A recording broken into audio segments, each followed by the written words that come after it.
জুলাই গণঅভ্যুত্থানে চট্টগ্রামের প্রথম শহীদ ওয়াসিম আকরাম। বৈষম্য বিরোধী ছাত্র আন্দোলনে চট্টগ্রামের মুরাদপুর এলাকায় পুলিশের গুলিতে মারা যান তিনি। 2 বছর ধরে ছেলের স্মৃতি আঁকড়ে বেঁচে আছেন মা। এই তরুণের মৃত্যুবার্ষিকীতে বিএনপি সহ বিভিন্ন রাজনৈতিক দল শ্রদ্ধা নিবেদন, স্মরণ সভা ও দোয়া মাহফিলের আয়োজন করেছে। 2024-এর 16 জুলাই বেলা 3টা চট্টগ্রামের মুরাদপুর এলাকা তখন রণক্ষেত্র।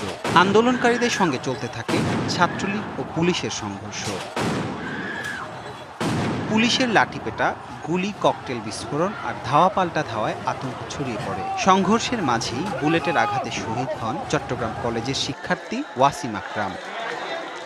চট্টগ্রাম কলেজ ছাত্রদলের আহ্বায়ক কমিটির সদস্য ছিলেন ওয়াসিম। বৈষম্যহীন গণতান্ত্রিক ও অধিকার ভিত্তিক বাংলাদেশের প্রত্যাশায় সক্রিয় হন বৈষম্যবিরোধী ছাত্র আন্দোলনে। কোটা সংস্কার আন্দোলন যখন গণ অভ্যুত্থানের রূপ নিতে শুরু করে, তখনও রাজপথেই ছিলেন ওয়াসিম। শেষ পর্যন্ত সেই আন্দোলনেই প্রাণ দেন এই তরুণ।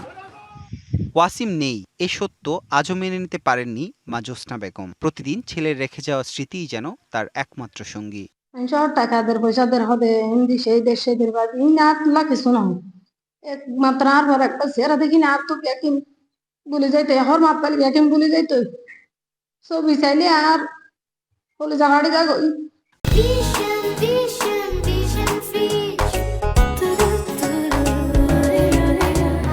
আড্ডা, আন্দোলন আর একসঙ্গে দেখা স্বপ্নের প্রতিটি স্মৃতিতে আজও আছেন ওয়াসিম।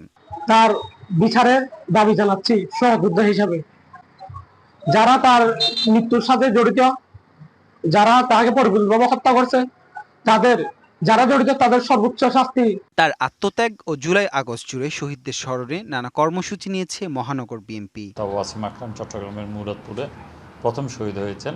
প্রথম শহীদকে আমরা স্মরণ করার জন্য আমরা হয়তো বা আলোচনা সভা এবং এটাকে স্মরণীয় করে রাখার জন্য ইতিমধ্যে আমরা কিছু কর্মসূচি নিয়েছি। পুরো জুলাই আগস্টের যে আন্দোলন সেটাকে আমরা সমুন্নত রাখার চেষ্টা করছি। ওয়াসিম হত্যা মামলার সুষ্ঠু তদন্ত ও জড়িতদের সর্বোচ্চ শাস্তি নিশ্চিতের দাবি পরিবারের সদস্যদের। DBC news desk.